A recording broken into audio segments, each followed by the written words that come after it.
নমস্কাৰ ইতিমধ্যে আপোনালোকে জানে পেৰিয়ডিক এসেসমেন্ট টেষ্ট 16 আৰু 17 জুন তাৰিখে প্ৰতিখন বিদ্যালয়তে অনুষ্ঠিত হ'ব।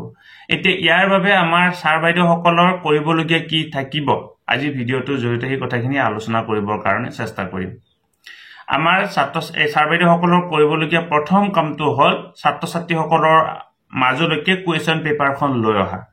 কুৱেশ্যন পেপাৰখন যেহেতু আমাৰ স্মাৰ্ট ক্লাছৰুম বা টেলি এডুকেশনৰ সেই সুবিধা থকা বিদ্যালয় বিলাকত অটোমেটিক্যালি তাতে এই কম্পিউটাৰ ডিসপ্লে হ'ব, স্ক্ৰিনত ডিসপ্লে হ'ব, কিন্তু যিবিলাক বিদ্যালয়ত সেই সুবিধাটো নাই তেওঁলোকে কি কৰিব লাগিব কুৱেশ্যন পেপাৰখন ডাউনলোড কৰি তেওঁলোকে বোৰ্ডত ছাত্ৰ ছাত্ৰীৰ সুবিধা হোৱাকৈ লিখি দিব লাগিব। ইয়াৰ কাৰণে শিক্ষকসকলে এটি বিশেষ এপ্লিকেশন ডাউনলোড কৰিব লাগিব, সেইটো হৈছে ই ক্লাছৰুম নামৰ এপ্লিকেশনটো ডাউনলোড কৰিলে তাত আপোনালোকে কি পাব কুৱেশ্যন পেপাৰখন পাবৰ কাৰণে সক্ষম হ'ব। সেইখন ডাউনলোড কৰি লৈ আপোনালোকে ছাত্ৰ ছাত্ৰীসকলৰ সন্মুখত 10টা প্ৰশ্ন লিখি দিব লাগিব। তাৰ পিছত ছাত্ৰ ছাত্ৰীসকলে যেতিয়া ৰেসপন্স দিলে অৰ্থাৎ ছাত্ৰ ছাত্ৰীসকলৰ পৰীক্ষাৰ উত্তৰবিলাক যেতিয়া দিয়া হ'ল, যেহেতু উত্তৰবিলাক কুৱেশ্যনবিলাক এমচিকিউ থাকিব, 4টা প্ৰশ্নৰ পৰা বোৰ্ডত চাই তেওঁলোকে শুদ্ধ উত্তৰটো নিৰ্দিষ্ট বহীত লিখিব। সেই শুদ্ধ উত্তৰটো লিখাৰ পিছত শিক্ষক শিক্ষয়িত্ৰীসকলৰ এটা কাম থাকিব, তেওঁলোকে এই ছাত্ৰ ছাত্ৰীসকলে দিয়া ৰেসপন্সসমূহ তেওঁলোকে নিৰ্দিষ্ট পৰ্টেলত আপলোড কৰিব লাগিব।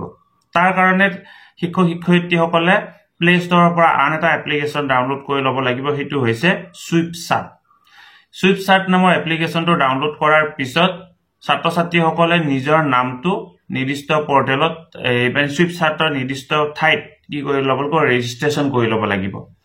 ৰেজিষ্ট্ৰেচন কৰিবৰ কাৰণে শিক্ষক শিক্ষয়িত্ৰীসকলক তিনিটা বিশেষ তথ্যৰ প্ৰয়োজন হ'ব। প্ৰথমতে হৈছে এটা ভ্যালিড ফোন নম্বৰটো ভ্যালিড বুলি এই কাৰণে কোৱা হৈছে, ফোন নম্বৰটোত এটা OTP আহিব। 2 নম্বৰতে লাগিব বিদ্যালয়খনৰ ডাইচ কোড, প্ৰতিখন বিদ্যালয়ৰ একোটা ডাইচ কোড থাকে, ডাইচ কোডটো লাগিব।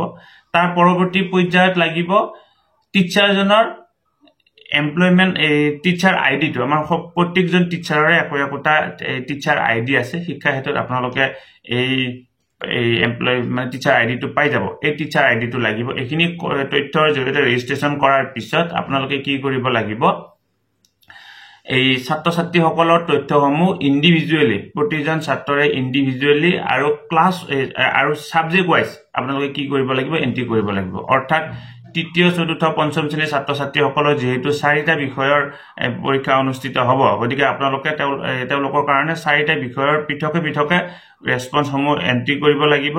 6, 7, 8ৰ কাৰণে যেহেতু 5টা বিষয়ৰ 50 নম্বৰৰ পৰীক্ষা হ'ব, গতিকে আপোনালোকে 50 নম্বৰৰ কাৰণে 5টা বিষয়ৰ কাৰণে পৃথকে এন্ট্ৰি কৰিব লাগিব।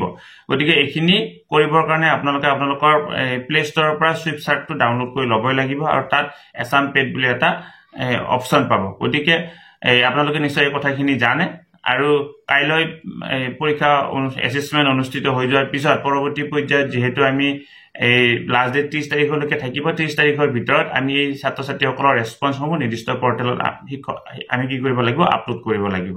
ধন্যবাদ। শ্ৰদ্ধা ছাৰ বাইদেউসকল, নলিনীকান্ত ডেকা নামৰ ইউটিউব চেনেলটো হৈছে এটি শিক্ষামূলক ইউটিউব চেনেল।